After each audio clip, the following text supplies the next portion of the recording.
যুগে যুগে যুগে যুগে পৃথিবীতে অনেক নবী রাসূল আসছেন। প্রত্যেক গোত্রের জন্য, প্রত্যেক জাতির জন্য, প্রত্যেকটা সম্প্রদায়ের জন্য মহান রব্বুল আলামিন নবী পাঠিয়েছেন। কোরআন থেকে বলছি, এটা আমি আমার কথা, এটা কোরআনের কথা।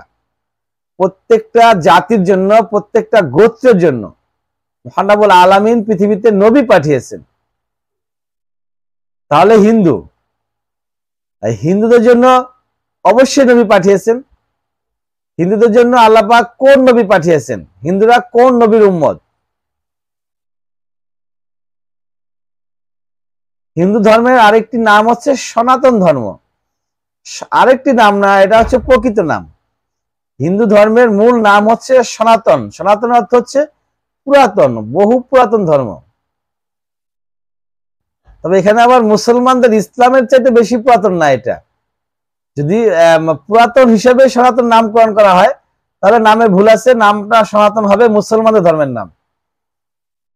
কারণ পৃথিবীতে প্রথম যে নবী আসছেন, প্রথম মানব হযরত আদম আলাইহিস সালাম, সেই আদম আলাইহিস সালাম পৃথিবীতে আইসা ইসলামের কথাই বলেছেন, আল্লাহর কথাই বলেছেন।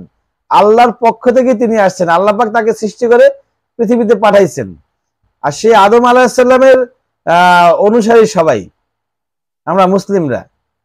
তো তাহলে আমরা আদম আলাইহিস সালামকে আমরা ইসলামের আদি পিতা হিসেবে জেনে থাকি।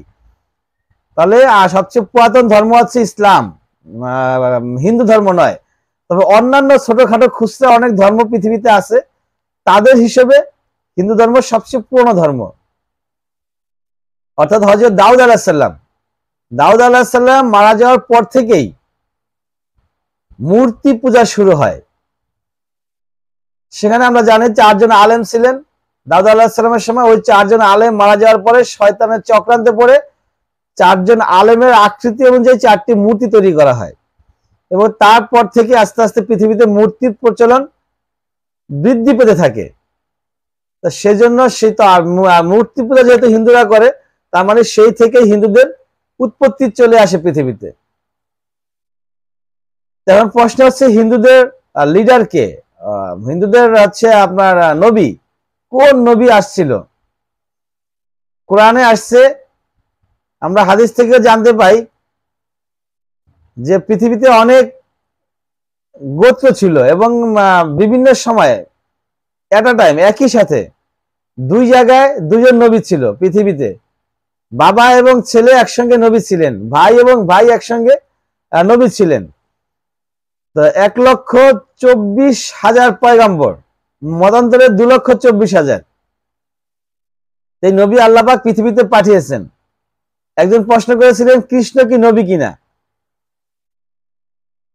প্রশ্নের উত্তরে ডক্টর নায়েক বলেছিলেন হ্যাঁ হতে পারে।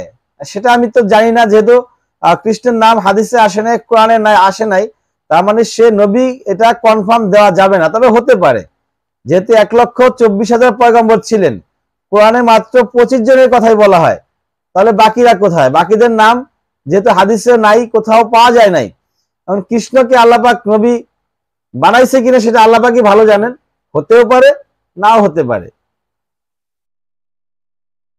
তো এই 1,24,000 পয়গম্বর আল্লাহ পাক পৃথিবীতে পাঠাইছেন মানুষকে হেদায়েতের পথে নিয়ে আসার জন্য। যারা মূর্তি পূজা করে তাদেরকে মূর্তি পূজা থেকে দূরে সরানোর জন্যই এই পয়গম্বরগুলো পৃথিবীতে আল্লাহ পাক পাঠাইছেন। আদম আলাইহিস সালাম, তারপর হচ্ছে দাউদ আলাইহিস সালাম, নূহ আলাইহিস সালাম, 2-1 নবীর পর থেকেই বাকি সকল নবীরাই আসছেন এই মূর্তি পূজারীদেরকে ইসলামের পথে ফিরিয়ে আনার জন্য।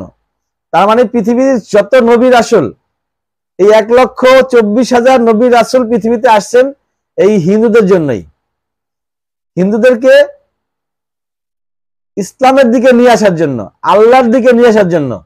তারা যেন মূর্তি পূজা না করে, কোনো দেবদেবী পূজা না করে, কোনো প্রকারের অন্যায়, অহংকার, অত্যাচার পৃথিবীতে প্রতিষ্ঠা না করে, সেজন্যই আল্লাহ পাক এই নবীগুলা পাঠাইছেন।